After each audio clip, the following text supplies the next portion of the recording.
Welcome and welcome back to the channel, guys. Real quick, I'm gonna do this real quick. I wasn't gonna come on today, but I remembered that I promised the guy that I would look into his problem he had. We've been going back and forth for the last 2 or 3 days.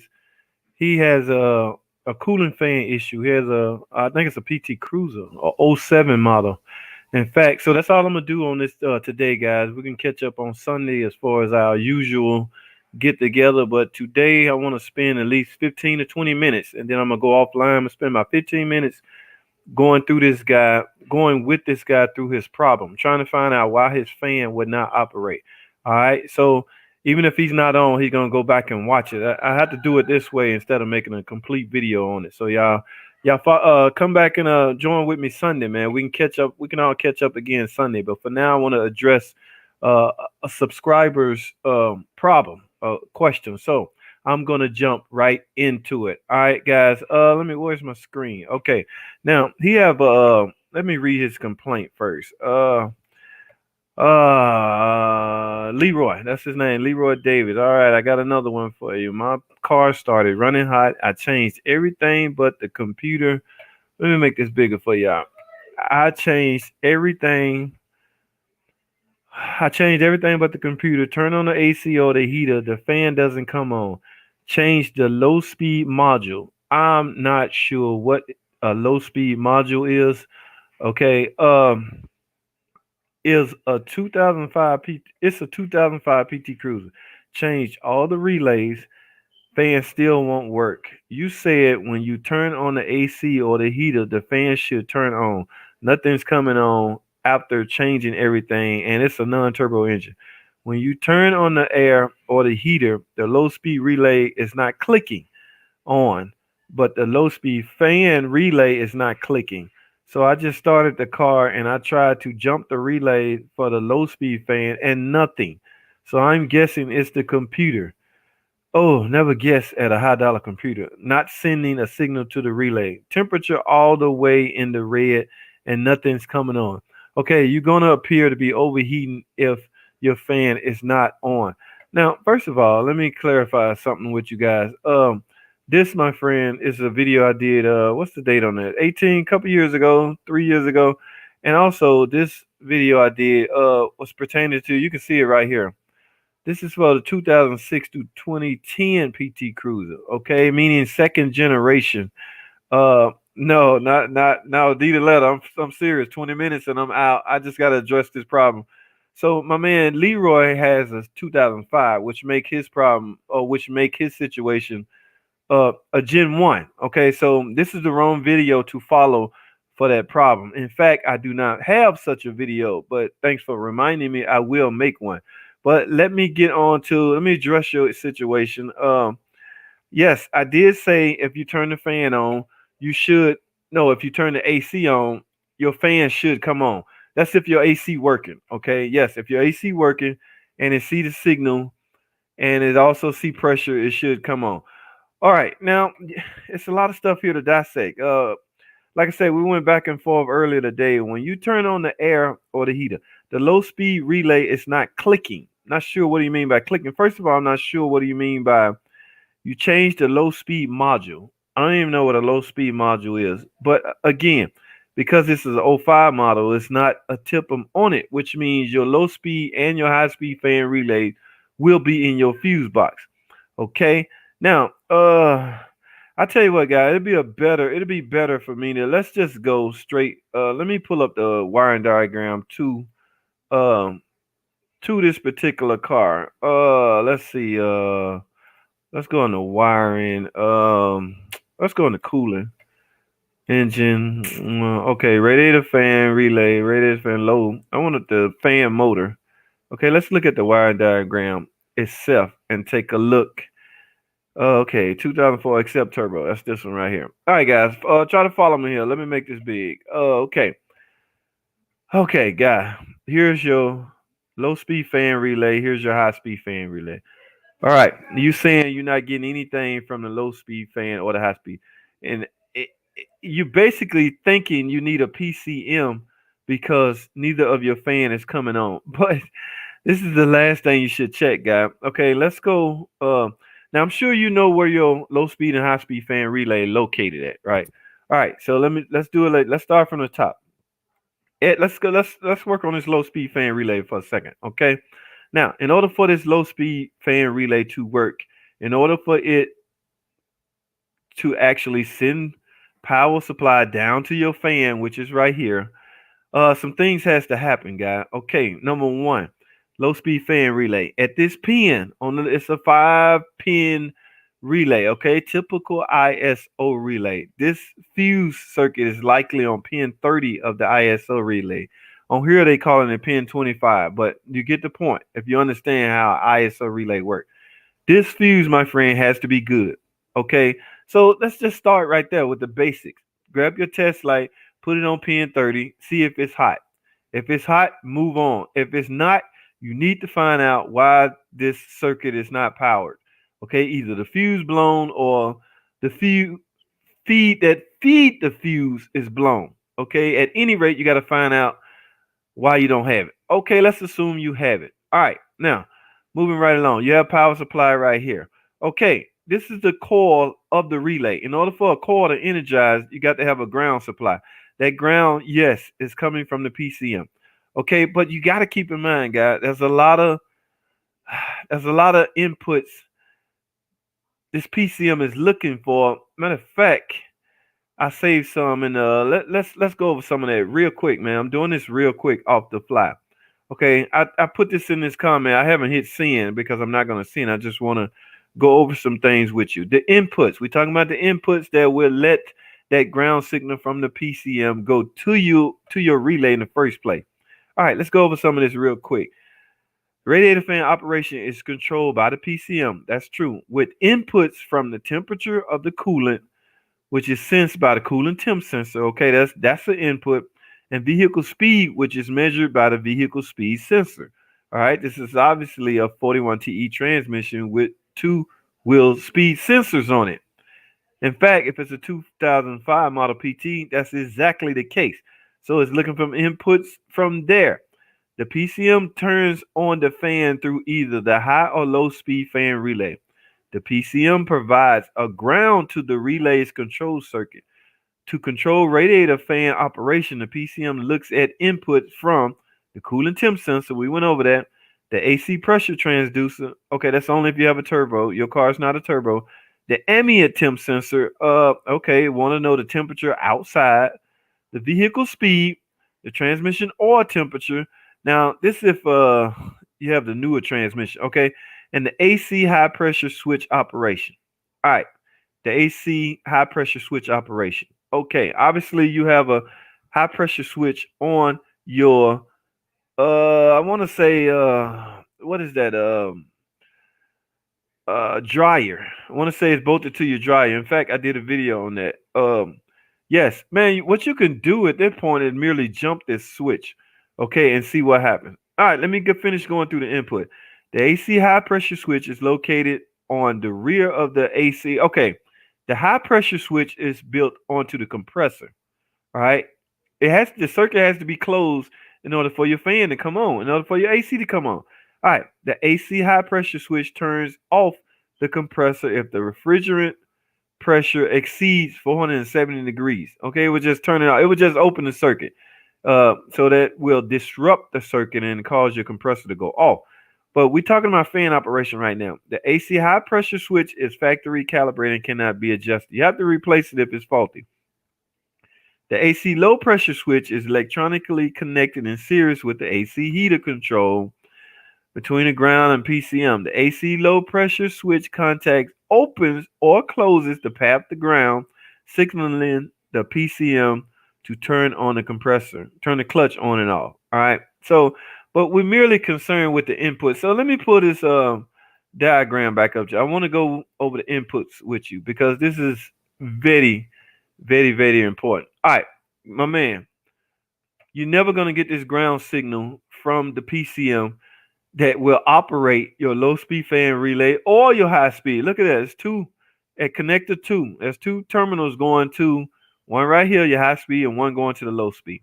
If your fan is not coming on, All right, we already went over the power source. Okay, make sure fuse 12 and fuse 5 is good. Now, fuse 5 is a mega fuse. That is a 40 amp fuse. All right, and fuse 5 is merely a little small red 10 amp fuse. Those have to be good, my friend. Okay, we're past that. Now we're looking for the ground input from the PCM. Again, my friend, you're never gonna get that unless all the inputs are there. What you're doing is, now I won't say guessing. I'm gonna say you don't have a scan tool and you can't see this stuff. The way I diagnose problems like this, I'm looking at data. Okay, I'm looking at ground inputs. I'm looking at the inputs that the PCM want to see in order to activate these relays. You can't see that without a scan tool. So yes, you're gonna have some problems. You're gonna eventually end up guessing. Okay, and that's I hate guessing sucks because it can be expensive. But so as far as I can go with you on this system without knowing if you're getting those inputs, I'll never know that. You won't know that unless you have a scan tool. Like I say, now you can merely try to manipulate it by jumping off circuits.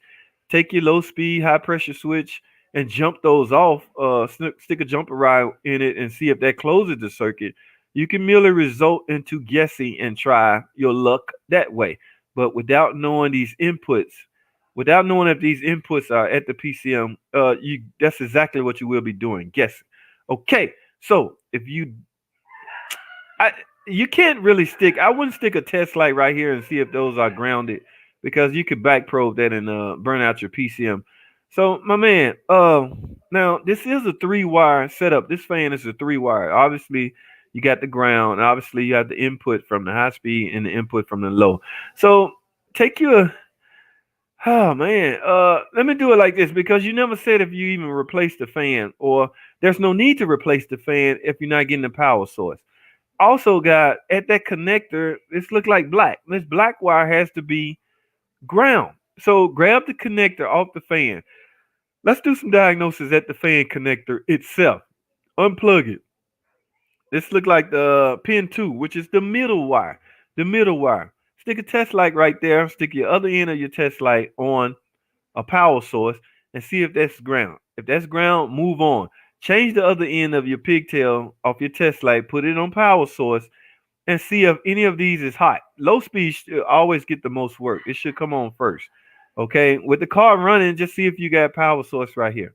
If you do, my man, it's very simple. This fan is just shorted. You got power supply right here and ground right here. Low speed should be running.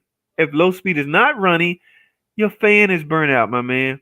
Now, the problem you're gonna have is if there is no power supply at pin 1 or 3, that's where you're gonna run into trouble. Okay, so this is as far as I can go with you on the diagnosis without knowing, physically knowing, number one, the inputs, and number two, yeah, well, everything else is pretty simple and self-explanatory. Okay, so you have to understand how ISO relay work.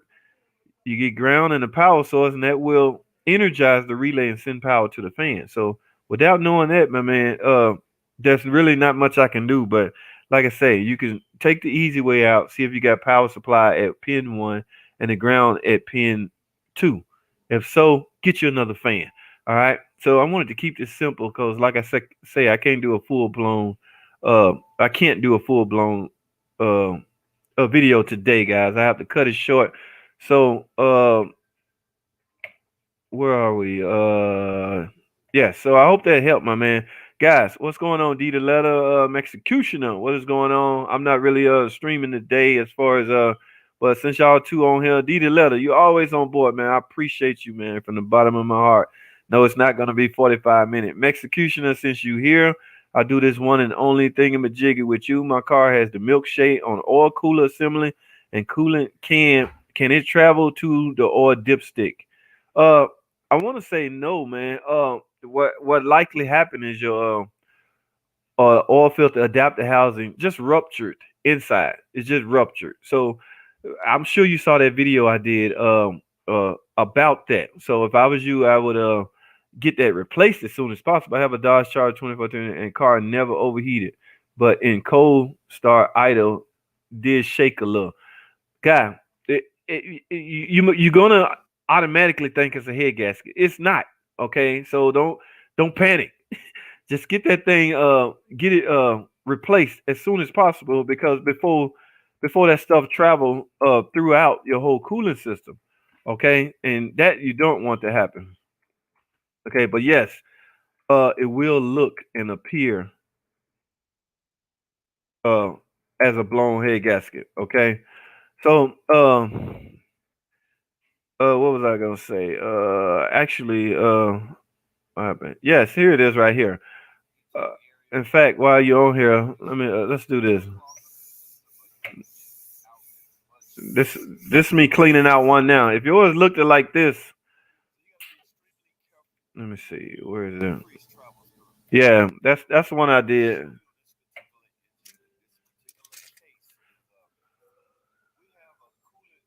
Yes, that is a coolant leak. This is one of the oil filter adapter housing that's ruptured.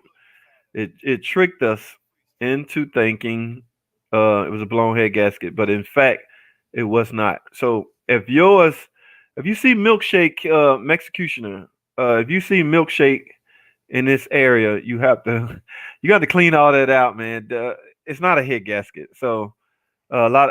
We had a tech in the shop actually misdiagnosed one and did head gasket, but and also guy, I'm finna watch this. I'm about to remove. I don't know if you saw this video or not, but even the thermostat, this stuff travels. Okay, so Leroy, what's going on, man? I hope you caught some of that, but give me a second, Leroy. Yeah, so executioner, you got the what's up, Tom, man? Rough day, rough day. Executioner. So you can't hear. I don't think y'all can hear the audio of this video, but I'm talking. Just go watch it, executioner. But don't. It's not a head gasket. It just it ruptured, and this is how I suck most of it out.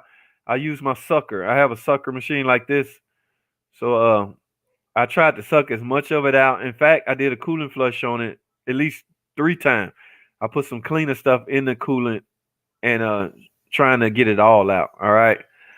So I hope that helped. The car has the milkshake on the oil cooler cement. Yeah, I hope that helped, man. What's going on, Mr. Cook? How's you doing, man? Rough day, but I got through. I just wanted to jump on and help my man. See if Leroy actually in the stream. I checked the fans; they're working. And see, you didn't say that last time, Leroy. All the relays are in day. The Sams was coming. Okay, the fans was coming on yesterday or going out. They would come on. They would come on periodically, and now today they won't come on. So you got some kind of intermittent problem, Leroy. I checked the fans; they're working. Okay, if your fans are working, whatever feeds the fan is obviously. And by the way, Leroy, that video you was looking at is the wrong. Yeah, 2005 doesn't have a tipum on it. So you that video you was watching is not gonna help you because that the whole electronics on that is totally different. So they would come on periodically, and now today they won't come on. You saying now your fan won't come on? My man, uh, uh, have you ever replaced the fan module? If this is an '05, it's over 100,000 miles, I'm sure. I mean, yeah, when it's not on or when it's not working, you basically gonna need a test light and see if you have power supply and ground at the connector. Okay, while it's not working, best time to check that is while the fan is not running. So that's a tight little spot, but you can get under there and unplug that fan, grab your test light. Power supply and ground has to be there. Okay, check it when the fan is not running, when it's supposed to be running. Okay, so if the source is there, your motor is just going out. It's just dying a slow death. Okay, a lot of people, because the fan assembly motors are now cheap at AutoZone and Advanced Auto, $99, lifetime. Sometimes they lifetime warranty. A lot of people just go ahead on and replacing it because it's a known problem. So if you got $100 laying around, man, go get you a fan. Okay, because you're gonna be scratching your head out and trying to figure out the electrical part of it when merely you might just have an internal fan shorting out because it's the system is not that complex and you spend a lot of money trying to get it properly diagnosed with somebody using a proper scan tool. like I say, I have the luxury of looking at that data, the input, and I can see, okay, everything is closed. I'm getting the input data. The fan should be running right about now, and it's not. So I know what to do. I have a pretty good advantage as far as troubleshooting and stuff. All right, Leroy, man, I never caught to see was you a subscriber, man. I sure hope you're a subscriber, my man. But at any rate, thanks for watching, man. And periodically I'll do this instead of uh, typing back and forth. The next time I go online, Thursday happened to be the day I go live stream, but it's not a full live stream. In fact, I'm finna get off the line and sack. I have some stuff to do. Steve Minna, same where my fans don't stay on while idling. It's not gonna stay on all the time, guys. Okay, so like I say, the computer is looking for inputs, and one of the inputs is the coolant temp sensor. Okay, I think this car is designed to come on at 230 degrees. So when the coolant temp sensor tells the computer, all right, you just reached 230. By the end, the thermostat has opened. If it's a typical 195-degree thermostat, it should be open by the time your fan come on. Okay, you can't visually see that or tell that. I mean, you can grab the hose and see if you feel coolant gushing through, but other than that, you can't physically tell. So, your fan is not going to be on all the time. The input from the coolant temp sensor, 230 degrees, fan turn on. In fact, if that fan don't come on upon command, then the car gonna keep getting hot. And I think at 245, that coolant temp sensor would tell the computer, okay, it's time to go full blast. Turn on the high speed fan relay. All right. So at that point, the high speed fan relay, guys, I say this all the time. If your high speed fan relay, if your high speed fan is running, you got a problem. Okay. So that's why a lot of the cars, the high speed fan motor hardly gets any work at all. You got your car is operating as designed if your high speed fan is never on. Okay. Now, yes, AC may kick it on because of the pressure that the AC can build up. But as far as engine and the heating and overheating and things like that, the high speed fan, it shouldn't come on unless it's needed. But those are the inputs, Leroy. So uh take a stab at it, man. I'm sure you got $100 laying around. Go get you a fan, put it on. The- it, I mean, I'm talking reckless, but you don't want to spend a lot of money uh guessing. And guessing at a fan is a guess, don't get me wrong, but you have no other avenue. You have nothing else at your disposal. You don't have a scan tool. And if all else fail, matter of fact, if you get a fan, hell, just reach under there with the connector and plug it in and turn everything on, see if your fan come on. I mean, if it don't, then yeah, you know you got a problem. Take the fan back and get your money back. That's even more reckless than the first part I'm saying, but it's the reality, man. I mean, yeah, some places don't take electrical components back, but this is a fan module, so they should be okay. And the fuses are good, and now the check engine light is on dash and won't go off no matter what I do. That year model, man, '05, it's not that sophisticated. You can merely disconnect the battery on that year model and turn that light out. 2005, I think you can disconnect the battery, but you made to trigger that light on by unplugging those relays and those fans. Okay, so yeah, it might be on inadvertently from some of the things you did. All right, Leroy, don't panic, man. Go get your fan, try that, and see what happens, man. It's an '05 model. And then the coolant went up to the red. See, here's what may have happened now, Leroy. You may have inadvertently partially warped your cylinder head. So it don't, and I'm talking, and I don't mean to put the fear, I don't mean to scare you or anything like that, but this is how people inadvertently damage their engine or warp their head, and they automatically assume it's a blown head gasket. Okay, a lot of people tend to let their car, not let, they don't know it overheats, and guys, it doesn't take much. It doesn't take much at all for that aluminum cylinder head to a slight warp. The slightest over. If you're in the H, oh my God, it might be a wrap. If you got to the H, if your coolant tip hand got to the H, it could very well be a wrap. You're gonna have nagging overheating problems for the rest of that car's life, and you're gonna also think it's just a head gasket. I don't want to get into that, but if you do do a head gasket. I'm talking in general, everybody. Please send the head out to get pressure check and check for warpness. Okay, but yeah, Leroy, that's the only danger, that's the only risk you may have inadvertently caused. You may have warped your cylinder head, but for now, concentrate on the fan. Okay, because that's your known problem. Like I say, guys, a head gasket never just blow on its own. Something has to trigger that car once got hot, and now because the head is warped, is giving off blown head gasket symptoms. Okay, it would give off those symptoms. And the average guy with blown head gasket, blown head gasket. I knew it, man. They're notorious for blowing head gasket. Get them. All right. I gotta roll, man. Yes, 25 minutes. I have to roll. We use Dawn's dish soap and hot water to flush. Oh, interesting, Tom. Interesting. Dawn dish. You talking about the liquid detergent and hot water to flush oily cooling system? Wow, that is interesting. Okay, I'm gonna keep that in mind. All right, guys, I have to roll. Like I said, it's not a full blown live stream. I wanted to address my man problem, and Leroy still haven't mentioned if he a subscriber or not. I'm sure he is by now. Uh, but yes, yes, I am. Okay, yes, I am. Thanks, Leroy. I appreciate that, my man. Get it fixed, man. Cross your fingers. Cross your fingers, man, because I'm chuckling, but it's not funny. Just cross your fingers. That's a PT Cruiser with a sensitive, soft aluminum cylinder head. Doesn't take much to warp it, but you obviously can see what's causing the car to overheat. Now, if any damage is done as a result of that, remains to be unknown right now. So proceed with what you're doing, get that straightened out, and go from there. Guys, I have to roll.